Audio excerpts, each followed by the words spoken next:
Hey everyone, and welcome to this explainer. Today, we're unpacking a massive global puzzle. Honestly, it's something a lot of people wonder about. How do you actually enforce sustainability reporting on the staggeringly complex oil and gas industry? It is a completely tangled web of geography, chemistry, and really complicated corporate structures. I mean, just think about the sheer scale of this for a second. How do you measure sustainability when a single industry spans from a deep-sea drill pulling crude from the ocean floor all the way down to that neighborhood gas station where you fill up your car? It's wild.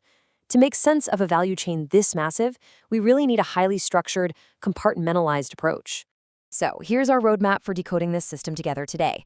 First, measuring oil and gas sustainability. Second, defining exploration and production. Third, pure play versus integrated operations. Fourth, why separate standards matter. And finally, key E&P disclosure topics. All right, jumping right into part one, measuring oil and gas sustainability. So, to get everyone playing by the exact same rules, the International Sustainability Standards Board, or ISSB for short, stepped in and assumed responsibility for the SASB standards back in 2022. They are essentially the ultimate authority here. They've created 77 incredibly specific industry standards, and this matters immensely. Why? Because it stops companies from cherry-picking their own favorable metrics, which is a total game changer for preventing greenwashing. Because realistically, you just can't measure a Silicon Valley software company and a Gulf Coast oil rig using the exact same yardstick, right? Moving on to part two, defining exploration and production. Let's look at the upstream phase. Okay, so in this specific context, what is a pure play E&P entity? Basically, these companies do one thing. They exclusively explore for, extract, or produce crude oil and natural gas. That's it.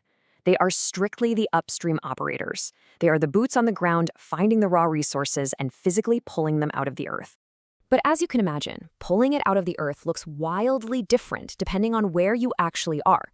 The E&P industry covers conventional and unconventional reserves. We're talking everything from fracturing underground shale rock to processing heavy oil sands to operating those massive offshore rigs right in the middle of the ocean. This extreme physical diversity creates highly localized environmental and safety risks that are completely unique to the exact point of extraction. Which brings us to part three, pure play versus integrated operations. This is a core distinction. This creates a pretty stark contrast in the industry. On one side, you have your pure play independent drillers, focused solely on getting that product out of the ground. On the other side, you have the integrated oil and gas giants. These massive global entities do the drilling for sure, but they also pipeline the product, refine it into usable fuels, and even market it at the pump. They literally own the entire journey, from the wellhead all the way to the gas station. Let's dig into part four. Why separate standards matter, and why there is absolutely no one-size-fits-all approach. Because an integrated giant handles the whole shebang, a single reporting standard would be entirely useless.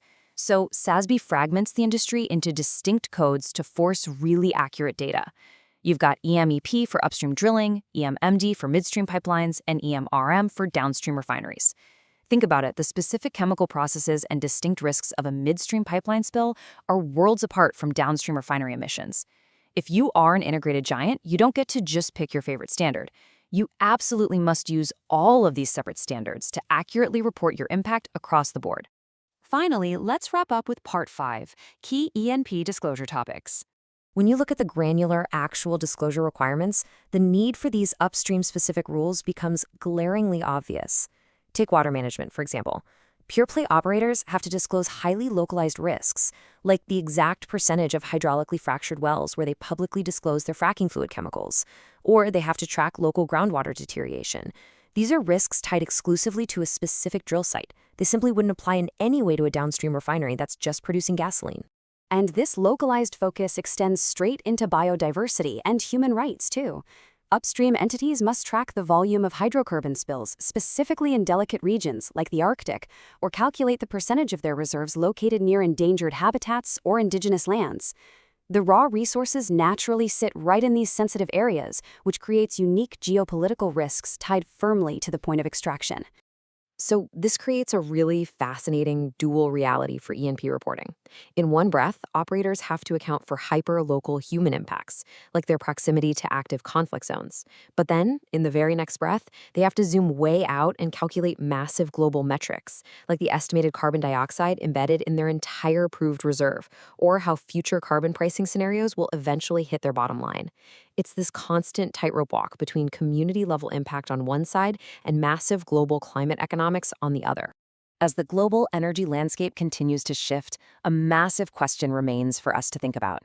Will corporate transparency frameworks ever be able to seamlessly map every single localized impact of these global giants? Or is chopping the value chain into these distinct upstream, midstream, and downstream segments the absolute best we can do? Classifying global oil operations is immensely difficult, but breaking it down standard by standard is really the only true path to accountability. Thanks so much for joining me on this explainer today, and keep asking the big questions.